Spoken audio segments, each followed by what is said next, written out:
High court క్లియర్గా instructions state గవర్నమెంట్కి ఇస్తుంది. రిటైర్మెంట్ ఉద్యోగుల బకాయిలు కానీ వాళ్ళకి రావాల్సిన బెనిఫిట్స్ కానీ ఆపొద్దు అని చెప్పేసి అంటుంది. ఎందుకు సార్ రాష్ట్ర ప్రభుత్వం ఇంత కేర్లెస్ చేస్తుంది? రాష్ట్ర ప్రభుత్వం కేర్లెస్ చేయడానికి ముఖ్య కారణం ఏంటంటే 66 సార్లు ఢిల్లీకి ఎందుకు పోయారు సార్? ఇదే క్వశ్చన్ ప్రతిపక్ష నాయకులు మాట్లాడుతున్నా, కేటీఆర్ అడుగుతున్నా, హరీష్ రావు అడుగుతున్నా, వివిధ మీడియా లోపల రాస్తున్న తను ఏమన్నాడు అంటే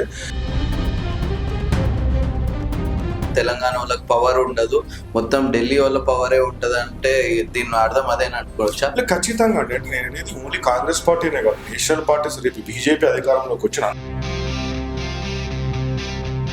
వాళ్ళు ఎంచుకున్న గవర్నమెంట్ సెంట్రల్ ప్రతిసారి అడగడం ఎంతవరకు కరెక్ట్? ఇలా రెండు రీజన్స్ నేను చెప్పిన దాంట్లో రెండు కోణాలు.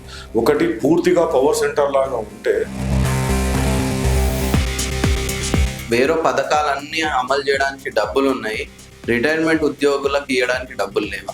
రిటైర్మెంట్ ఉద్యోగులకి అది రిటైర్మెంట్ ఉద్యోగులు ఇస్తాయి, వాళ్ళకి వచ్చేటువంటి బెనిఫిట్స్ కానీ. Hi friends, this is Pradeep Devasari, welcome to our channel. Friends, ఇప్పుడు మనతో పాటు అజయ్ మారుతీరావు గారు ఉన్నారు, పొలిటికల్ స్ట్రాటజిస్ట్. ఆయనతో మాట్లాడి మరిన్ని విషయాలు తెలుసుకుందాం. నమస్తే సార్. సార్, హైకోర్టు క్లియర్గా ఇన్స్ట్రక్షన్స్ స్టేట్ గవర్నమెంట్కి ఇస్తుంది. రిటైర్మెంట్ ఉద్యోగుల బకాయిలు కానీ వాళ్ళకి రావాల్సిన బెనిఫిట్స్ కానీ ఆపొద్దు అని చెప్పేసి అంటుంది. ఎందుకు సార్ రాష్ట్ర ప్రభుత్వం ఇంత కేర్లెస్ చేస్తుంది? రాష్ట్ర ప్రభుత్వం కేర్లెస్ చేయడానికి ముఖ్య కారణం ఏంటి అంటే బడ్జెట్ లేకపోవడం, ఖజానా ఖాళీ అవ్వడం. మీరు అంతకుముందు కూడా చూస్తే రేవంత్ రెడ్డి గారు పలు సందర్భాల్లో చెప్పాడు, ఢిల్లీకి వెళ్తే ఎక్కడ చెప్పులు ఎత్తుకొని పోతారు అని చెప్పేసి చూస్తున్నారు అంతా. అయినా కానీ 66 సార్లు ఢిల్లీకి ఎందుకు పోయారు సార్? అంటే 66 ఇదే క్వశ్చన్ ప్రతిపక్ష నాయకులు మాట్లాడుతున్నా, కేటీఆర్ అడుగుతున్నా, హరీష్ రావు అడుగుతున్నా, వివిధ మీడియా లోపల రాస్తున్న తను ఏమన్నాడు అంటే మాది నేషనల్ పార్టీ, మా హైకమాండ్ ఢిల్లీలో ఉంటుంది, మేము ఖచ్చితంగా వెళ్తాం, 60 సార్లు వెళ్తాము, 66 సార్లు వెళ్తాం. అంతకుముందు ఎప్పుడు 3 నెలల కింద అడిగినప్పుడు మీరు పలానా ఎన్నిసార్లు వెళ్ళారని అన్నప్పుడు 100 సార్లు వెళ్తామని చెప్పి స్టేట్మెంట్ ఇచ్చాడు. ఎందుకంటే మా హైకమాండ్ ఢిల్లీలో ఉంటుంది కాబట్టి ప్రతి నిర్ణయం మేము హైకమాండ్తో చర్చించే తీసుకోవాల్సి ఉంటుంది, ఖచ్చితంగా వెళ్తామని చెప్పాడు. అంటే భవిష్యత్తులో కూడా మీరు 66 అని చెప్పి మరి మీడియా వాళ్ళు కౌంట్ చేశారో తెలియదు, వాళ్ళకి ఏ ఇన్ఫర్మేషన్ ఇస్తుందో తెలియదు. ఆయన ఎన్నిసార్లు వెళ్తామంటే బహుశా ఇంకా 66కి ఇంకా ఎక్కువ పోతాడని అర్థం. 66 సార్లు వెళ్ళొచ్చు, రేపు 666 సార్లు వెళ్ళినా కూడా ఆశ్చర్యపడాల్సిన అవసరం లేదు. అంటే ఇప్పుడు కేసీఆర్ గారు బీఆర్ఎస్ పార్టీ చెప్పింది నిజమని జనాలు నమ్ముతున్నట్టేనా సార్? ఎందుకంటే ఏది ఉన్నా కూడా కవర్ రావాలి, ఢిల్లీ పోవాలి, ప్రతి దానికి ఢిల్లీకే లింక్ ఉంటుంది, మనం సొంతంగా పరిపాలించుకోలేము, తెలంగాణ వాళ్ళకి పవర్ ఉండదు, మొత్తం ఢిల్లీ వాళ్ళ పవరే ఉంటది అంటే దీని అర్థం అదేనా అనుకోవచ్చా? ఖచ్చితంగా అంటే నేను అనేది ఓన్లీ కాంగ్రెస్ పార్టీనే కాదు, నేషనల్ పార్టీస్ రేపు బీజేపీ అధికారంలోకి వచ్చిన అనుకుందాం, హైపోథెటికల్లీ ఊహాజనితంగా రేపు బీజేపీ పార్టీ అధికారంలోకి వచ్చింది అనుకుందాం. ఇక్కడ ఉన్నటువంటి కిషన్ రెడ్డి గారు, బండి సంజయ్ గారు, లేకపోతే ఎన్ రామచంద్రరావు గారు సొంతగా నిర్ణయాలు తీసుకుంటారా? అలా ఉండదు కదా.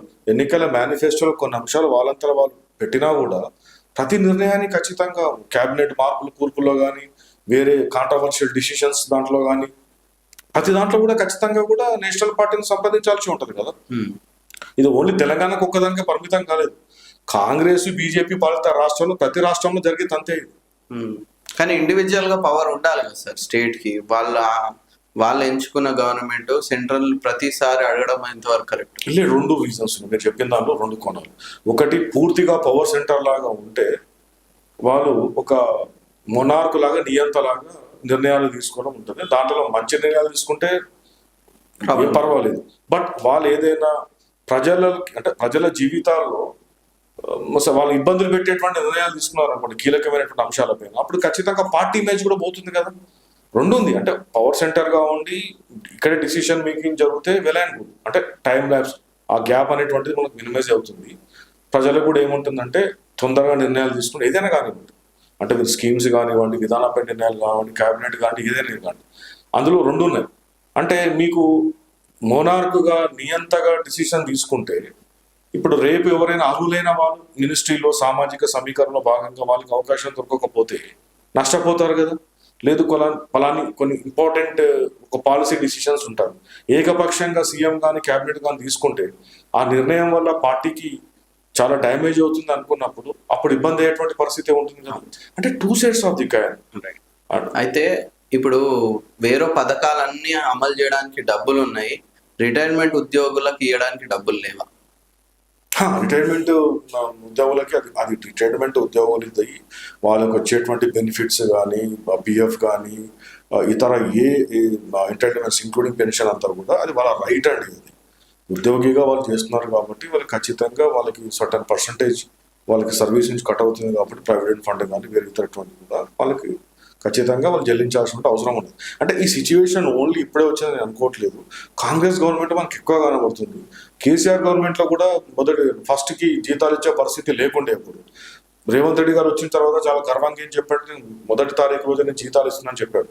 సో దాని తర్వాత క్రమక్రమంగా వెళ్తుంటే ఏమైపోయింది అంటే వీళ్ళు ఇచ్చినటువంటి హామీలు ఏవైతే ఉన్నాయో హామీలేమో కోకల్లో ఉన్నాయి. చూస్తే ఇక్కడ చిలిగా కూడా లేని పరిస్థితి ఉన్నది. చిలిగా కూడా లేని పరిస్థితి అంటే వాళ్ళు ఇచ్చిన హామీలతో కంపారిజన్ చేస్తే రిటైర్మెంట్ బెనిఫిట్స్ కోసం పాపం ఉద్యోగులు వాళ్ళు డిపెండ్ అయ్యేటువంటిది ఆ రిటైర్మెంట్ ఏరియస్ పైన. ఇప్పుడు వాళ్ళ డాటర్స్ వాళ్ళ పిల్లల మ్యారేజ్ ఉంటుంది, ఎడ్యుకేషన్ ఉంటుంది, లేదు ఏదైనా అవసరాల కోసం వాళ్ళ ఇల్లు కట్టుకోవడం ఉంటుంది, వాళ్ళు దాచుకున్న డబ్బులతోనే కదా. అందుకే హైకోర్టు చాలా సీరియస్ కమెంట్ చేసింది, మీరు అవసరమైతే మీరు డ్యూటీలో ఉన్న ఎంప్లాయీ జీతం ఆపినా సరే పర్వాలేదు కానీ బట్ రిటైర్మెంట్ ఎంప్లాయీస్ యొక్క బెనిఫిట్స్ ఆపడానికి మీకు వీలు లేదని చెప్పారు. గతంలో కూడా నేను అనుకుంటాను డెడ్ లైన్ కూడా ఇచ్చినట్టుంది. మళ్ళీ స్వతహా ఇచ్చినా కూడా మళ్ళీ ఎక్స్టెండ్ చేసుకుంటా ఏదో ఒకటి వెసులుబాటు ఉంది కదా. ఇప్పుడు చట్టంలోనే నేను అదే చెప్తున్నాను, చట్టంలోనే అది ఉంది. గవర్నమెంట్ సైడ్ నుంచి ఉన్నటువంటి ఏజీ కానీ వీళ్ళందరూ కూడా మళ్ళీ టైం తీసుకొని మేము చూస్తున్నాం, we're looking it very seriously, మేము డాటా తెస్తున్నాము, మేము ఇంత అలొకేట్ చేస్తామని.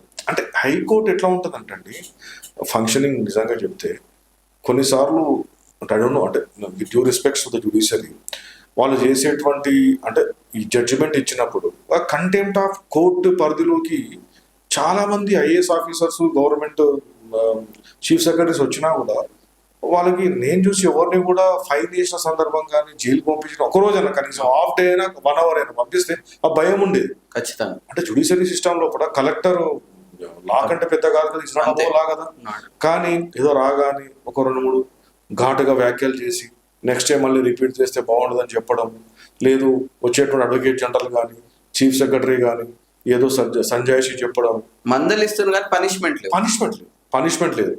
దానివల్ల ఏమైపోతుందంటే ఏముందిలే, ఇప్పుడు నేను రాకున్నా కూడా నా రిప్రజెంటేటివ్ గవర్నమెంట్ నుంచి అడ్వకేట్ జనరల్ ఉన్నారు కదా, గవర్నమెంట్ లీడర్ జీపీ ఉన్నారు కదా, వాళ్ళు చూసుకుంటారనేటువంటి ధోరణి ఎక్కువైపోయింది కదా. అంటే మీకు రెస్పెక్ట్ ఎక్కడ ఉంది సిస్టమ్స్ కి, ఇన్స్టిట్యూషన్స్ కి? రెస్పెక్ట్ లేకపోయినా భయం ఉండాలి, లేకపోతే రెస్పెక్ట్ ఉండాలి. రెండు లేదు అంటే ఆ రకంగా అంటే న్యాయ సంస్థలు కూడా జ్యుడిషియరీ సిస్టమ్ అట్లా పనిచేయట్లేదని నేను అంటాను. జ్యుడిషియరీ సిస్టమ్ అట్లా కొంచెం స్ట్రిక్ట్ అయితే ఇంకా బెనిఫిట్ బాగుంటుంది. అబ్సల్యూట్లీ. ఇప్పుడు మీకు కంటెంప్ట్ ఆఫ్ కోర్ట్ అనేటువంటి చట్టం కొత్తగా తీసుకొచ్చింది కదా, అంటే ఒక జడ్జిమెంట్ ఇచ్చినప్పుడు దాన్ని పాటించినప్పుడు కంటెంప్ట్ కింద ఏముంది, మీకు జరిమానా ఉంది, జైలు శిక్ష ఉంది. ఏంటి వాట్ ఈస్ స్టాపింగ్ దేమ్? నాకు అర్థం కాదు. హైకోర్టుకి ఒక ప్రభుత్వ ఉన్నతాధికారి మీద మీరు ఒక రోజు, ఒక హాఫ్ డే, ఒక 1 hour మీరు జైలు పంపడానికి మీకు ఉన్నటువంటి అభ్యంతరం ఏంది? Why so soft corner towards bureaucrats? ఎందుకు ఆ సాఫ్ట్ కార్నర్? అంటే వాళ్ళ బెనిఫిట్స్ అన్ని ఆగిపోతాయి కదా సార్ ఒక్కసారి జైలుకి పోతే, వాళ్ళ డ్యూటీ కూడా ఎఫెక్ట్ పడదు సార్. నో, నేనేమంటున్నానంటే చట్టం లోపల అన్ని ఆలోచించే ఒక రూపకల్పన అవుతుంది. ఏదైనా లా మనం చేసినప్పుడు, మన దేశంలో లా అనేటువంటి చేసినప్పుడు జ్యుడిషియరీ కమిషన్ ఉంటుంది, లా మినిస్టర్ ఉంటుంది, అన్ని చూసే చేసినప్పుడు వాడు నష్టపోతాడు కదా అన్నప్పుడు మరి చట్టంలో పెట్టడం ఎందుకు? నీకు కంటెంప్ట్ ఆఫ్ కోర్ట్ అనేది కోర్టు ధిక్కారణ ఎందుకు పెట్టడం?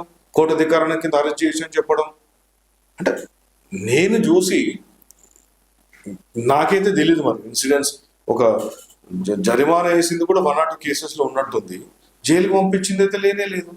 ఏముంది, ఒక చిన్న స్కూల్ పిల్లాన్ని స్కూల్కి ఆలస్యంగా వస్తే ఒక మాస్టర్ ఏం చేస్తాడు, టీచర్ 5 నిమిషాలు క్లాస్ వీకిన తర్వాత మళ్ళీ శరం కూర్చోని చెప్తాడు, మళ్ళీ కంటిన్యూ బిజినెస్.